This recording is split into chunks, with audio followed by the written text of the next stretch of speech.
What's going on, everybody? Matt Malatesta, VYPE Media, here with Coach Harold Baber. St. Francis Episcopal makes history and wins a state championship, TAPS 3A. Coach, congrats.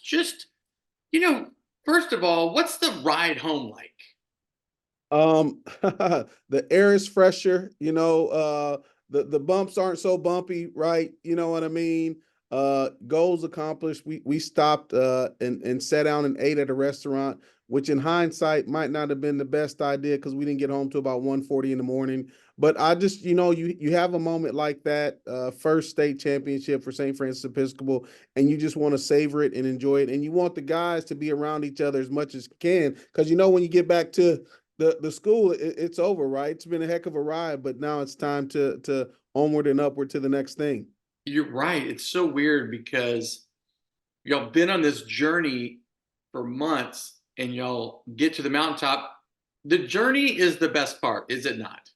It is, without a question, and for us, this journey started 3 years ago. Most of our guys are juniors. They came here. Most of them could have went to any other high school, in the city of Houston. They came here to St. Francis. They believed in the school. They believed in me. And 3 years later, here we are, reaping the rewards and almost storybook, right? For us and for these guys to win a championship, especially after coming up short last year in the championship game. Sometimes you see pro sports and college sports, they're a year away, and y'all losing in that championship game. Did it make you more hungry? How did that help y'all going into this year?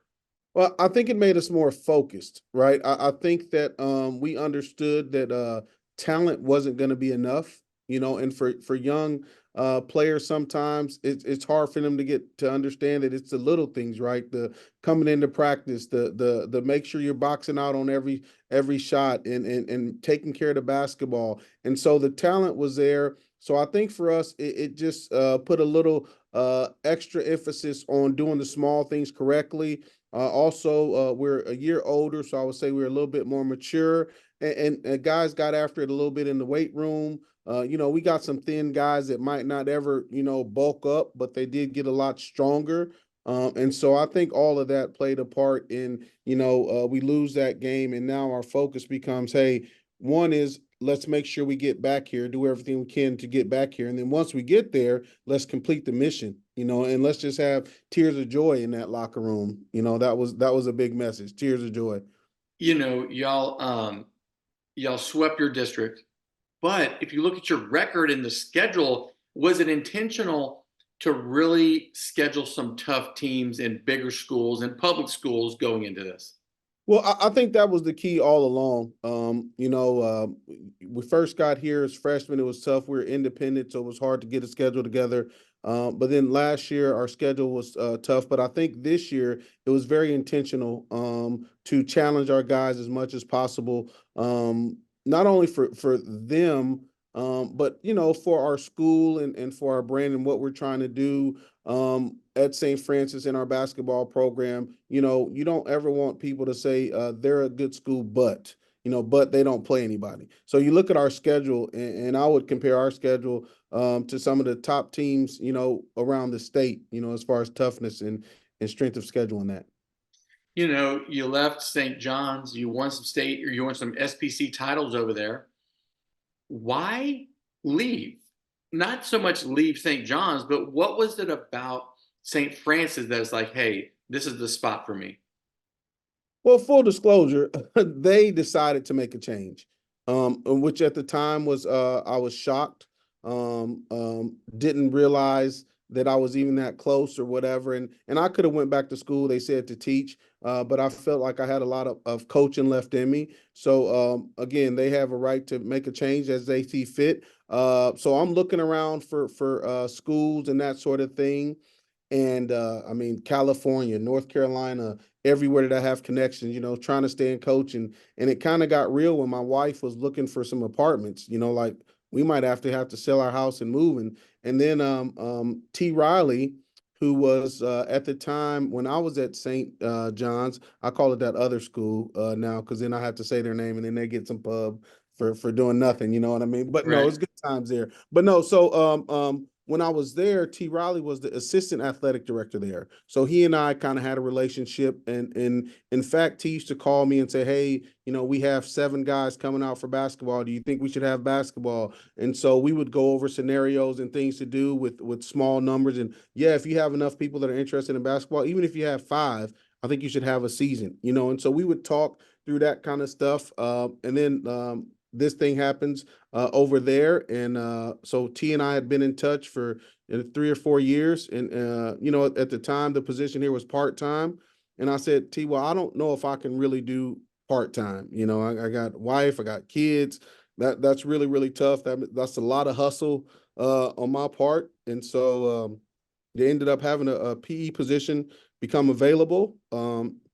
I came over here full time, and that was my 4 years ago, and we had guys that were not talented at all, but loved the game of basketball, that loved the sport. I think we might have won 5 or 6 games, but I think they were so much better at the end of the year than we were at the beginning of the season, and so that was kind of the beginning of me at St. Francis, and God closed that door and He opened this door, and I wouldn't look back or take it back for anything in the world, because I'm just in a great place. The school's an awesome place, and the program's doing well.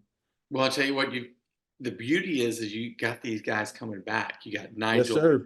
Nigel, you got John LeBoy, Yes. Christian Hodge. I mean, those are some big time three big playmakers. Now, is it about building a legacy? How do you get these guys refocused and hey, let's go win another one? Yeah, and you didn't even mention Omarion Harvey. That's a big Right. time player. Aaron Oslick coming off the bench for us at 20-point game. So I think for us now it's about these guys, and not really the next level, but putting them in the best position possible to showcase what they do, right? And giving them the biggest stage possible to showcase their talent and their God-given abilities and what they've been working on, for the last 6 or 7 years. It's a little different when you're a senior. So I think for them, it is about legacy. It is about going out. It's always tough for the second time, right? You're not going to sneak up on anybody anymore. Everybody knows who you are. Now, if they didn't know, they know for sure now. And so I think it's about for these guys, having an opportunity to repeat as state champions, and then moving up to 4A next year as well. So a different challenge, but we're gonna I believe in what we do. So the schedule's probably gonna be tougher than it was this year, and we're gonna just keep on grinding, keep getting better. How would you define the style of y'all's play? So we like to get up and down, Right.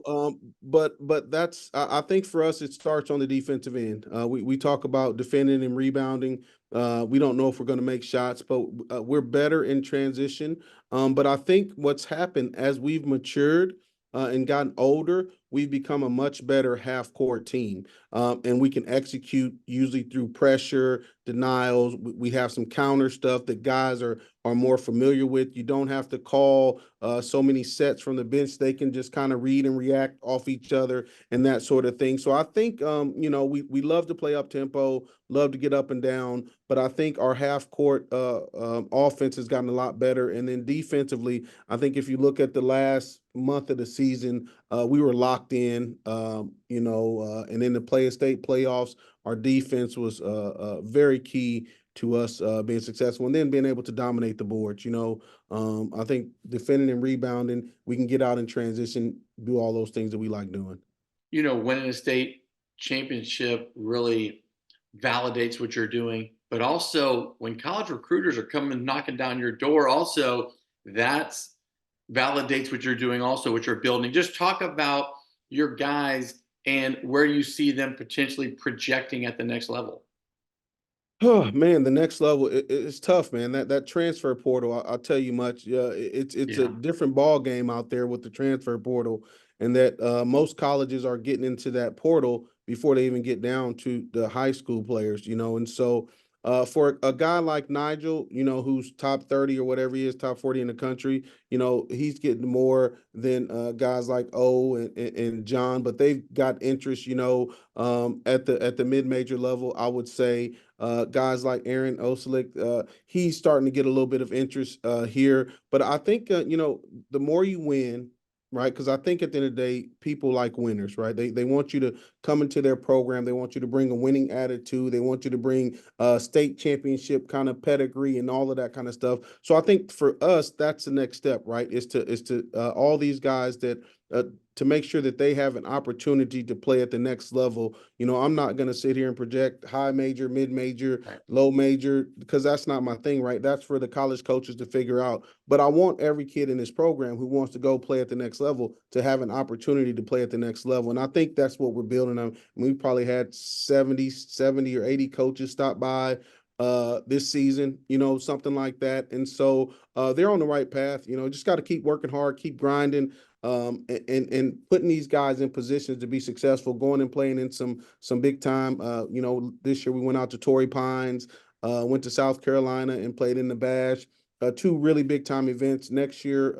I think we're going to be able to keep your fingers crossed, toes crossed. I think we're going to be able to do something very similar to that. So just giving these guys a platform to get out there and be seen. I think that's important as going into their senior year. Well, Coach Harold Baber is building a power program over there at St. Francis Episcopal. And just think about this, like the city of Houston has so much basketball. Y'all are one of very few teams to have won a state championship at any level. So congrats on that.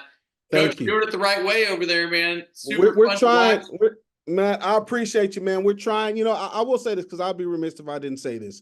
Because it's not just me, it's not just basketball, but I think Dr. Chelsea Collins, the head of school here, Jen Glover, our admissions director, the teachers and staff, like this is a special place, and it's basketball is great.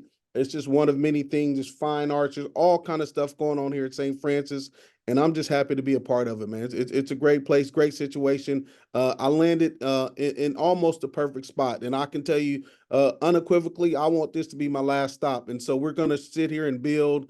And you know, as the house gets bigger, you want to build some additions. That's kind of where we're at. You know, just kind of fine tune things and make this place the basketball powerhouse that we can make it be here, right here in Houston. Well, I tell you what, you're off to a great start. Let's just say that. Thank you.